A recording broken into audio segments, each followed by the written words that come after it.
Би хада харах номдоо хахаагүй, хар тогоондоо хахатай, дэлхээ номдоо дүүйгүй, дэлбэн тогоондоо дүүтэй, халиун төгтэй, шоомэргэн ураатай, халбан овг мутгын, доржийн, жигждийн, дууржавын, бат олдын, бат оргил гээшүү. Би одоо та нарт Чингисийн гэрэл төшөөний талаар тайлбарж өгье. Чингисийн гэрэл төшөө нь монголчуудын их хаандаа зориулсан барьсан хамгийн анхны өшөө бөгөөд энэ хөшөөг 1962 онд Чингис хаан төрсний 800 жилийн ог тохиолдуулан Цэдэнбал даргын эхийн талын хамаатан болох Лувсан цэрэнгийн Махвал гэж хүн цавчим хад мэд хананд Чингис хааныхаа дүрсийг төрийн зүтгэлцэн байдлаар зурж үлдээсэн байдаг. Энэхүү хөшөөнд доошоо 2 м гүн суурьтай, дээшээ 12 м өндөр. Монголчууд эртээр үес галыг Мандан Бадархын бэлэг тэмдэг болгож шүтсээр ирсэн учраас хөшөөг Бадарч Мандахын бэлэг тэмдэг болгож 3 ороотой хийсэн.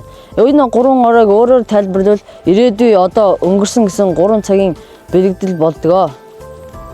Хөшөөний зүүн талд нь Чингис хааны алдарт гэрээ суулгах алд биемэн алжааваас алжаа туга ахуй төмөн бүү алдарт туга гэсэн алдарт гэрээсийг нь уйгуржин монгол бичгээр сэлэн үлдээсэн байдаг.